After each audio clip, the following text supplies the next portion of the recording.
नमस्कार दोस्तों, कैसे हैं आप लोग। 5 अक्टूबर 2022 के डेली न्यूज़ एनालिसिस में आपका स्वागत है। हैप्पी दशहरा। और दशहरा की वजह से आज जो the Hindu editorial, actually the Hindu का एडिशन ही नहीं आया है, कोई पब्लिकेशन ही नहीं आया है, तो एडिटोरियल भी नहीं है, करंट अफेयर्स भी नहीं है, बट फिर भी 4 इंपॉर्टेंट न्यूज़ेस हैं जो कि कल के उसमें कवर नहीं हुई थी और जो बीच में जो डेवलपमेंट्स हुए हैं, तो उसके हिसाब से मैं आपके साथ डिस्कस कर रहा हूँ। जैसे कि मोदी जी की वोलोदिमीर ज़ेलेंस्की से बात हुई, जो कि यूक्रेन के प्रेसिडेंट हैं, और यहाँ पे मोदी जी ने क्या बोला, ज़ेलेंस्की साहब ने क्या बोला, इसके बारे में बातचीत हो रही है। जैसे मोदी जी ने बोला कि there is no military solution, Volodymyr Zelensky साहब अपना स्टैंड पुट अप कर रहे हैं, तो ये क्या बातचीत हुई, इसके बारे में बात करेंगे। फिर 105 जगहों पे all over the country CBI ने छापे मारे हैं साइबर इनेबल्ड फाइनेंशियल क्राइम्स को रोकने के लिए, इसके बारे में बात करेंगे। बुर्किना फासो में 30 सितंबर को फिर से कूप हो गया, फिर से तख्ता पलट हो गया, इसके बारे में बात करेंगे। और रिसेंटली नॉर्थ कोरिया ने एक मिसाइल दागी थी जापान के ऊपर से, तो उसके रिस्पॉन्स में साउथ कोरिया और यूएस ने भी एक मिसाइल दागी, जिसमें से साउथ कोरिया की एक मिसाइल फेल हो गई, तो ये देखेंगे। तो कुल मिला के 4 न्यूज़ेस हैं आज, तो एक कंटिन्यूशन में करंट अफेयर्स भी कवर होगा और ये बहुत रेलेवेंट है ओवरऑल एग्जाम्स के पर्सपेक्टिव से भी। आगे बढ़ने से पहले word of the day, cutting corners. Cutting corners मतलब doing something poorly in order to save time और मनी। जैसे आपको कोई सी चीज़ का ठोका दिया गया, किसी बिल्डर को ठेका दिया गया बिल्डिंग बनाने का, अब उसमें कम क्वालिटी की मिट्टी और ओवरऑल पत्थर और सरिये वो लगवा रहा है, तो कटिंग कॉर्नर्स मतलब कि बस फॉर्मेलिटी में काम करे दे रहा है पैसा बचाने के लिए। उसी प्रकार से आप समय बचाने के लिए भी काम को जब ठीक तरीके से नहीं करते हो तो कटिंग कॉर्नर। जैसे फॉर एग्जांपल यूपीएससी मेंस का पेपर दे रहे हो, 3 घंटे में 20 सवालों के जवाब लिखने हैं। अभी 15 सवालों के जवाब लिखने में आपने 2 घंटे 45 मिनट ले लिए, अब सिर्फ 15 मिनट बचे हैं 5 सवालों के जवाब लिखने हैं। तो ऑब्वियस सी बात है, अब एक क्वेश्चन के जवाब लिखने के लिए आपके पास इनफ टाइम नहीं है, तो आप जैसे तैसे करके सबके थोड़े थोड़े जवाब लिखने की कोशिश करोगे, तो वहां पे ऑब्वियस सी बात है क्वालिटी नहीं आ पाएगी उन जवाबों में, तो इसको आप क्या बोलोगे, कटिंग कॉर्नर। समझ गए। समय की कम होने की वजह से या पैसों के कम होने की वजह से जब आप अपनी काम की क्वालिटी में कॉम्प्रोमाइज कर लो और जल्दी जल्दी उसको करने की कोशिश करो, तो उसको आप कटिंग कॉर्नर कहते हो। पहली न्यूज़। अच्छा, वीडियो पे लाइक और शेयर का बटन दोस्तों, चैनल को अब तक शेयर और सब्सक्राइब नहीं किया कर लीजिए, इंस्टाग्राम पे फॉलो कर लीजिए, टेलीग्राम ग्रुप ज्वाइन कर लीजिए। इंस्टाग्राम पे आपके साथ जुड़ने की कोशिश करता हूँ, टेलीग्राम ग्रुप पे आपको लेक्चर की पीडीएफ और लेक्चर की नोटिफिकेशन दोनों मिल जाती है। ओके, लाइक और शेयर जरूर करें वीडियो के इंगेजमेंट को एल्गोरिदम में यूट्यूब पे बढ़ाने के लिए। GS paper 2 international relations. Modi Zelensky discuss Ukraine conflict, PM says there can be no military solution. प्रधानमंत्री मोदी जी ने यूक्रेन के प्रेसिडेंट वोलोदिमीर ज़ेलेंस्की से बात की और मोदी जी ने ज़ेलेंस्की को बोला कि भैया यूक्रेन कॉन्फ्लिक्ट का कोई भी मिलिट्री सॉल्यूशन नहीं है। साथ साथ ओवरऑल जो व्लादिमीर पुतिन की वजह से जो न्यूक्लियर वॉर की धमकियां आ रही हैं और यूक्रेन की जो भी न्यूक्लियर फैसिलिटीज इस समय पर रशिया की ऑक्यूपेशन में चली गई हैं, ये भी इंडेंजर्ड हो गई हैं। तो इनके इंडेंजरमेंट से कैटेस्ट्रॉफिक कंसिक्वेंसेस हो सकते हैं, जो कि यूक्रेन के जिन इलाकों में जो भी न्यूक्लियर पावर प्लांट थे जहां पर रशिया ने कब्जा कर लिया है, ओवरऑल उन न्यूक्लियर पावर प्लांट्स की सिक्योरिटी बड़ी इंपॉर्टेंट हो जाती है। वहां पे अगर लीकेज हो गया, रेडिएशन लीकेज हो गया, तो आसपास की जनता को काफी नुकसान पहुंच सकता है। तो इस इनस्टेबिलिटी और वॉर के माहौल में मोदी जी का सिग्नल क्या है, मोदी जी का संदेश क्या है कि भाई शांति बनाए रखिए, जंग से कुछ नहीं होने वाला। तो ये टेलीफोनिक कन्वर्सेशन में बातचीत हुई और मोदी जी ने बोला Modi ji call is for an early cessation of hostilities and the need to pursue the path of dialogue and diplomacy. Modi ji बोल रहे हैं कि भैया बातचीत करो, डिप्लोमेसी करो और उससे चीज़ों को सॉर्ट आउट करो। लेकिन यहाँ पे ओवरऑल वोलोदिमीर ज़ेलेंस्की कह रहे हैं कि प्रेसिडेंट पुतिन यहाँ पे बातचीत करने को तैयारी नहीं। मोदी जी कह रहे हैं कि कोई भी पीस एफर्ट है उसमें अगर हमारे ब्रोकर की ज़रूरत हो हम करेंगे। दोनों कंट्रीज को, यूक्रेन रशिया को, UN charter, international law, sovereignty and territorial integrity of all states को फॉलो करना चाहिए। ठीक है भाई, okay. Ukrainian president Volodymyr Zelensky ने पलट के क्या बोला, मोदी जी को थैंक यू बोला और ये बोला कि ठीक है भाई, जो safety and security of nuclear installations की आप बात कर रहे हो, मोदी जी को एड्रेस करते हुए बोला वो बिल्कुल सही है, हम आपको थैंक यू बोलते हैं। ओके। पिछली बार जब मीटिंग हुई थी ज़ेलेंस्की की मोदी जी से, तो वो हुई थी ग्लासगो स्कॉटलैंड में नवंबर 2021 में। तो उस समय पे बाइलेटरल कॉपरेशन के बहुत से इलाके को टचअप किया था यूक्रेन और इंडिया ने, उनके फॉलोअप की भी बात हो रही है यहाँ पे। ओके। फिर यूक्रेनियन प्रेसिडेंट यहाँ पे ये भी बोल रहा है कि रशिया का एग्रेशन यूक्रेन के अगेंस्ट बढ़ रहा है और रशिया ने इस समय पे टेम्परेरली ऑक्युपाइड टेरिटरीज में एक रेफरेंडम कंडक्ट करवाया। यूक्रेन कभी भी इस रेफरेंडम को नहीं मानेगा। देखिए, पुतिन यहाँ पे ओवरऑल इन इलाकों के रिस्पेक्ट में यूक्रेन से कोई बातचीत कर नहीं रहा। पुतिन का सिंपल ये बोलना है कि ये इलाके हमने कब्जा लिए, ये इलाके हमारे हैं। ठीक है ना, और इन इलाकों को हमें दे दो और तुम लोग पीछे हट जाओ और हम लोग फिर बाउंड्री निगोशिएशन कर लेते हैं। यूक्रेन क्यों मानेगा? यूक्रेन बोलेगा कि भाई ये इलाके तो हमारे थे, तुम हमारी 15% टेरिटरी में घुस गए हो, तुम बाहर निकलो, जब तक बाहर नहीं निकलोगे हम लड़ते रहेंगे। तो यहाँ पे वोलोदिमीर ज़ेलेंस्की मोदी जी से ये बोल रहे हैं कि भाई हम तो लड़ ही नहीं रहे, हम तो डायलॉग डिप्लोमेसी कर ही नहीं रहे, ये तो हमारे इलाके में, तो जब तक हमारे इलाके में तब तक हम लड़ रहे हैं। अगर ये पीछे हट जाता है तो हम तुरंत लड़ाई रोक देंगे, हम लड़ाई बंद कर देंगे। तो ओवरऑल यूक्रेन की भी बात सही है। अब रशिया ने इतनी लंबी जंग लड़ी, इतना नुकसान कराया है, तो रशिया भी यहाँ पे ऑब्वियसली बात है लड़ेगा, पीछे हटने वाला है नहीं। तो कुल मिला के ये जो टेलीफोनिक कन्वर्सेशन है, ठीक है, ये इंडिया यूक्रेन के रिश्तों के लिए अच्छा है, बट वॉर के रिस्पेक्ट में ग्राउंड लेवल पे कोई भी इम्पैक्ट यहाँ पे आने वाला है नहीं। हालांकि यूक्रेन के प्रेसिडेंट वोलोदिमीर ज़ेलेंस्की ने इंडिया को थैंक यू बोला है ह्यूमैनिटेरियन एड के लिए।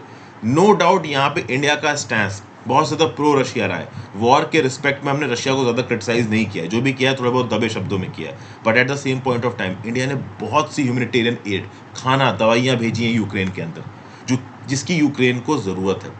तो इसीलिए यूक्रेन के प्रेसिडेंट इंडिया को थैंक यू भी बोल रहे हैं।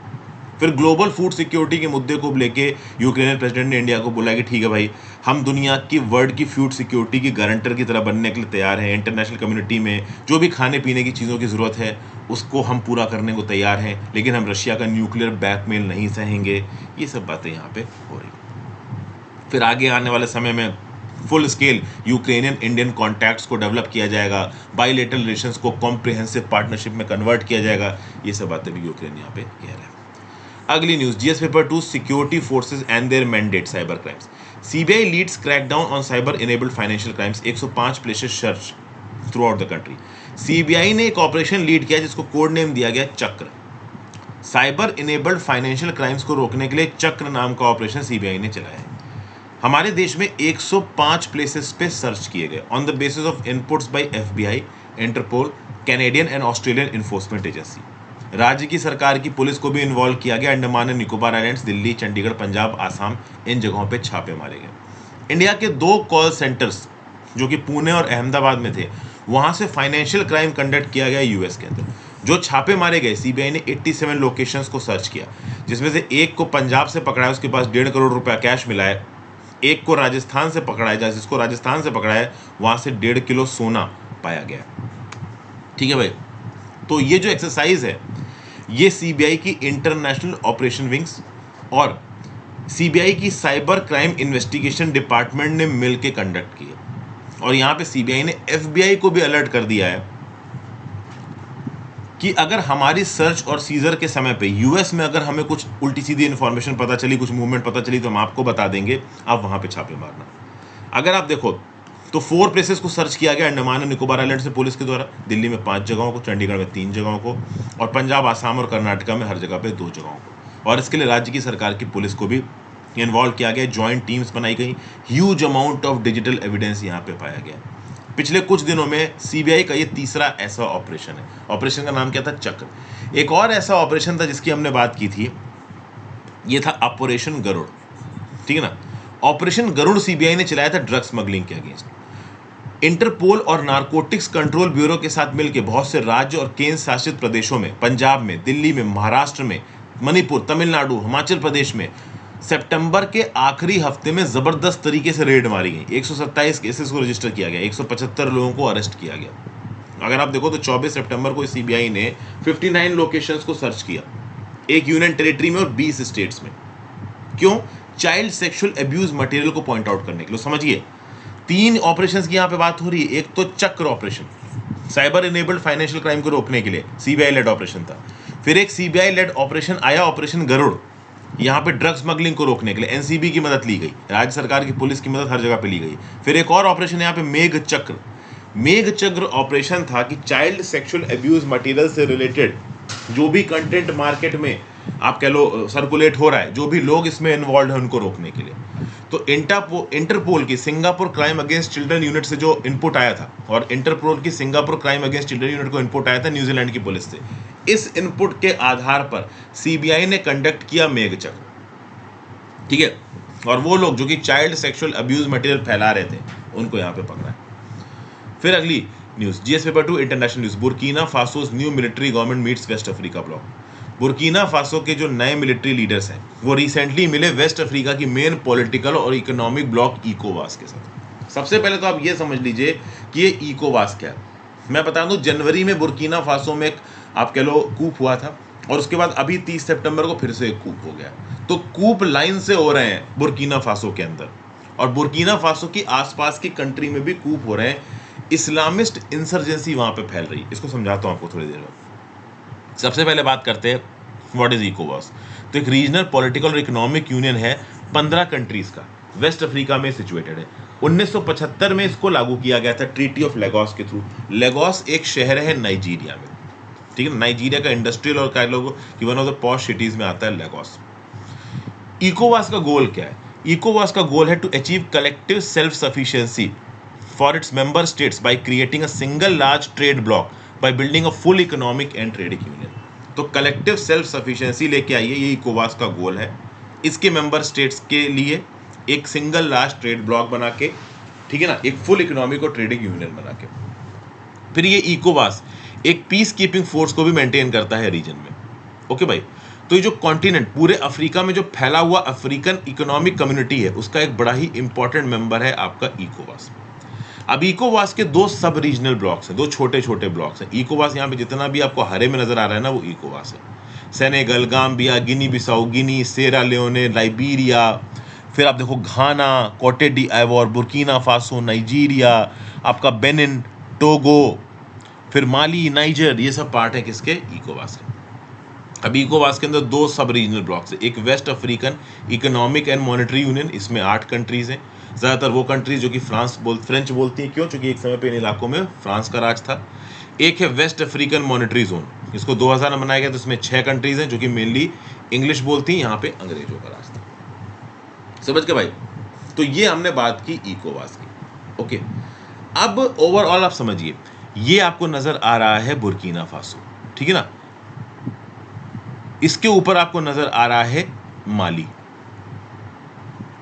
फिर इन्हीं के आसपास है आपका गिनी और चाड। इन कंट्रीज में बहुत तेजी से इस्लामिक इंसर्जेंसी फैल रही है। इस इस्लामिक इंसर्जेंसी का फायदा उठा के अल कायदा और आईसिस जैसे ग्रुप्स इन कंट्रीज में अपनी पकड़ बढ़ा रहे हैं। डेमोक्रेसी हट रही है। तो कॉन्स्टिट्यूशनल ऑर्डर मतलब रिटन लॉ एंड ऑर्डर को इंप्लीमेंट करना इन कंट्रीज में इंपॉर्टेंट है, बट वो इंप्लीमेंट नहीं हो पा रहा है। और यही चीज यहाँ पे बुर्किना फासो, माली में भी रिसेंटली कूप हुआ था, बुर्किना फासो में भी कूप हुआ है। अभी ये कूप डिटैच हुआ 30 सितंबर 2022 को बुर्किना फासो में, और जो इंटरिम प्रेसिडेंट पॉल हेनरी सांदागो दमीबा कुर्सी पर बैठे थे, इनको हटा दिया गया, और इनकी जगह पावर में कौन आ गया? इनकी जगह पावर में आ गया कैप्टन इब्राहिम ट्रेओर। इल्जाम क्या लगाया गया इंटरिम प्रेसिडेंट पॉल हेनरी सांदागो डमीबा कि डमीबा इस्लामिस्ट इंसर्जेंसी नहीं रोक पाए। मैं आपको बता दूं, डमीबा पावर भी इस बेसिस पे आए थे, इन्होंने पुरानी सरकार को हटा दिया था, क्योंकि जो पुरानी सरकार थी वो भी इस्लामिस्ट इंसर्जेंसी नहीं रोक पा रही थी। तो जब डमीमा ताकत में आए थे जनवरी में, उस समय पे इन्होंने जिस इंडिविजुअल को हटाया था बुर्किनाबे की सरकार ओवरऑल इस्लामिस्ट इंसर्जेंसी नहीं रोक पाई थी, इसलिए ताकत में आए डमीबा। अब डमीबा को सितंबर में हटा दिया गया। क्यों? क्योंकि ये भी इस्लामिस्ट इंसर्जेंसी नहीं रोक पा रहे हैं। तो ओवरऑल ये जो कूप हो रहे हैं ये इसलिए हो रहे हैं क्योंकि इस्लामिस्ट इंसर्जेंसी को ये टैकल नहीं कर पा रहे। तो अभी के लिए इंटरम लीडर बने कैप्टन इब्राहिम ट्रेओरे, और डेप्यूटी लीडर बने हैं लेफ्टिनेंट इमाम्बे बी ली मोन्से। तो जैसे 30 सितंबर 2022 को ये कूप हुआ, उसके कुछ घंटे बाद एक नेशनल ट्रांजिशन काउंसिल बना दी गई। अब वो इस देश को चलाएगी। अब ऑब्वियस सी बात है, इकोवास वाले क्या करेंगे? इकोवास वाले अब इस नई ट्रांजिशन काउंसिल के साथ बात कर रहे हैं। तो बुर्किना फासो का जो नया मिलिट्री लीडर है ट्रेओरे, वेस्ट अफ्रीका की मेन पॉलिटिकल और इकोनॉमिक ब्लॉक इकोवास के लीडर के साथ मिला, और इकोवास अब ट्रेओरे से बोल रहे हैं कि यार डेमोक्रेटिक ट्रांजिशन लेके आओ, क्या कर रहे हो? तो ट्रेओरे बोला है कि हाँ भाई, हम कोशिश कर रहे हैं कि हम डेमोक्रेटिक ट्रांजिशन लेके आएंगे। बट यहाँ पे देखिए, डेमोक्रेटिक ट्रांजिशन को, कॉन्स्टिट्यूशनल रूल को 2024 जुलाई तक लाने की बात की जा रही है। तो ये जो नया लीडर है ट्रेओरे, वो ये कह रहा है कि ठीक है भाई, हम आपकी इस बात को मानते हैं, हम टाइम लिमिट को मानते हैं, हम कोशिश करेंगे कि जुलाई 2024 तक हम एक कॉन्स्टिट्यूशनल रूल लेके आए। तो जनवरी 2022 से लेके अब तक 30 सितंबर तक जो डमीबा था, वो भी ये कह रहा था कि जुलाई 2024 तक डेमोक्रेटिक ऑर्डर ले आएंगे। अब नया ट्रेओरे भी ये कह रहा है कि जुलाई 2024 तक ले आएंगे। बट अब आप समझिए, इनके कहने से कितना ही फर्क पड़ता है यार। कितनी तेजी से कूप हो रहा है। कूप होना मजाक नहीं होता है। आप एक सरकार, इंस्टॉल्ड सरकार को हटा दे रहे हो गद्दी से, तो इंस्टॉल्ड सरकार को गद्दी से हटा देना, इसका मतलब आप समझ सकते हो कि इस समय पे बुर्किना फासो की सोसाइटी है वो अंदर से टूट रखी है। अंदर से टूटी हुई सोसाइटी को समेट पाना, कंसोलिडेट कर पाना अपने आप में बहुत मुश्किल हो जाता है। अभी के लिए मैं आपको बताऊं, एक एंटी फ्रांस प्रोटेस्ट चल रहे हैं बुर्किना फासो के अंदर। मैं आपको बता दूं, बुर्किना फासो एक समय के फ्रांस के राज के अंदर था। फ्रांस का कॉलोनियल रूल था बुर्किना फासो के अंदर, ठीक है भाई। अब देखिए, कॉलोनियल रूल तो हट गया है, लेकिन इस समय पे एक इस्लामिस्ट इंसर्जेंसी चल रही है। France overall militarily Burkina Faso की मदद करता है, बट इस्लामिस्ट इंसर्जेंसी को रोकने के लिए नहीं कर रहा है। बहुत सारे लोग हैं बुर्किना फासो के अंदर जो कि चाहते हैं कि ये इस्लामिस्ट इंसर्जेंसी खत्म हो जाए, क्योंकि इससे भुखमरी, गरीबी, डिस्प्लेसमेंट, फेमिन, ये सब बढ़ रहा है। लेकिन ओवरऑल जो इनकम्बेंट सरकार थी, डेमोक्रेटिक सरकार, वो भी इसको नहीं रोक पाई। और उसके बाद जो मिलिट्री कूप के बाद सरकार आ रही है, वो भी इस्लामिस्ट इंसर्जेंसी को नहीं रोक पा रही। तो ओवरऑल आप देखो तो बुर्किना फासो की डोमेस्टिक सिचुएशन बहुत खराब है। और बुर्किना फासो के आसपास जो चाड, गिनी और माली है, वहाँ पे भी कुछ ऐसे हालात चल रहे हैं। वहाँ पे भी ये जो इस्लामिस्ट इंसर्जेंसी है वो बहुत तेजी से आग पकड़ रही है। फिर आज की आखिरी news, GS paper 2 international relation. South Korea और यूएस के ट्रूप्स ने मिसाइल लॉन्च की नॉर्थ कोरिया के मिसाइल टेस्ट के बाद। तो प्योंगयांग ने लॉन्गेस्ट रेंज टेस्ट अभी किया था, जिसके चलते इंटरनेशनल कंडेमनेशन हुआ था। न्यूक्लियर आर्म नॉर्थ कोरिया ने टेस्ट फायर की थी इंटरमीडिएट रेंज बैलिस्टिक मिसाइल, ठीक है ना। और ये मिसाइल जापान के ऊपर से उड़ती हुई गई थी। अब सोचिए, किसी एक दूसरी टेरिटरी के लैंड के ऊपर से आप मिसाइल उड़ती हुई गिरा रहे हो, तो दिमाग खराब हो जाएगा। जापान ने कंडेम्ड किया, यूरोपियन यूनियन ने कंडेम्ड किया, यूएस ने कंडेम्ड किया। अब यूएस चुप तो बैठने वाला है नहीं। तो यूएस और साउथ कोरिया ने मिलकर लॉन्च की है यूएस मेड अटैक्स मिसाइल। ये तो ATACMS short range ballistic missile है, इसका फुल फॉर्म बताइए। इसको लॉन्च किया किसने? यूएस और साउथ कोरिया ने मिलकर। साउथ कोरिया ने अपनी खुद की डोमेस्टिक मिसाइल भी लॉन्च की थी, ह्यूनमू 2 मिसाइल, लेकिन एक मिसाइल यहाँ पे फेल हो गई, क्रैश कर गई। फॉर्चुनेटली किसी को चोट नहीं लगी।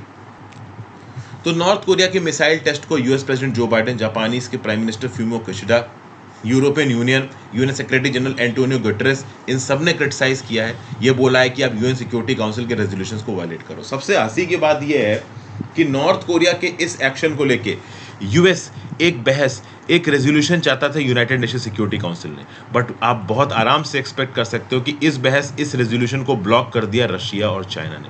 मतलब नॉर्थ कोरिया यहाँ पे गलत कर रहा है और उसके गलत को पॉइंट आउट करने के लिए एक रेजोल्यूशन लेके आ रहा है यूएसए, उस रेजोल्यूशन को भी रोक देते हैं रशिया और चाइना। तो इसका मतलब ये है कि आज की डेट में यूनाइटेड नेशन सिक्योरिटी काउंसिल का कोई मतलब नहीं रह गया है। एक फर्जी इंस्टीट्यूशन बन के रह गया यूनाइटेड नेशन सिक्योरिटी काउंसिल, क्योंकि रशिया चाइना एक गुट बना के बैठे हैं, यूएस, यूके और फ्रांस एक गुट बना के बैठे हैं, और ये गुट कभी भी आपस में सामंजस्य नहीं बैठा पाएंगे। रशिया चाइना जब कोई रेजोल्यूशन लाएंगे, दूसरा वाला ग्रुप हटवा देगा। यूएस वाला जब कोई रेजोल्यूशन लाएगा तो रशिया चाइना उसको रोक देंगे। तो आज की डेट में हम जो बात करते हैं ना कि यार हम परमानेंट मेंबर बन जाए यूनाइटेड नेशन सिक्योरिटी काउंसिल के, कोई फायदा नहीं है परमानेंट मेंबर बनने का, क्योंकि यूनाइटेड नेशन सिक्योरिटी काउंसिल की कोई क्रेडिबिलिटी ही नहीं रह गई है, फर्जी ऑर्गेनाइजेशन बन के रह गया है। अगर सच में कुछ सही भी कराना हो ना किसी कंट्री को ग्राउंड लेवल पे, तो नहीं करवा पाओगे। म्यांमार में मिलिट्री कूप हुआ, इस मिलिट्री कूप के against United Nation Security council को एक्ट करना चाहिए था, लेकिन चाइना ने ओवरऑल एक्शन ब्लॉक कर दिया। तो दुनिया में कहीं पे भी अगर कुछ गलत होगा ना, तो उस गलत को के अगेंस्ट एक्शन लेने के लिए यूएनएससी में जब भी कोई रेजोल्यूशन आएगा, तो या तो चाइना रोक देगा, रशिया रोक देगा। तो इससे यह पता चलता है कि यूनाइटेड नेशन सिक्योरिटी काउंसिल की आज की डेट में कोई भी क्रेडिबिलिटी नहीं बची है। तो कल की डेट में इंडिया इसका परमानेंट मेंबर बन भी जाता है तो उसका कोई मतलब नहीं है, क्योंकि हमारे अगेंस्ट कुछ होगा तो यूएस या फ्रांस या यूके कोई ना कोई हमारे फेवर में वोट कर ही देगा, या रशिया। तो United Nation Security Council has become a very dormant और कह लो वेरी यूजलेस ऑर्गेनाइजेशन नाउ। ये एक व्यू पॉइंट लगता है। Thank you for watching friends. यहाँ पे वीडियो खत्म होती है, ना ज़्यादा कुछ था नहीं, डिटेल में आर्टिकल्स को समझा दिया। Have a great day, good bye, ध्यान रखिए अपना, पढ़ते लिखते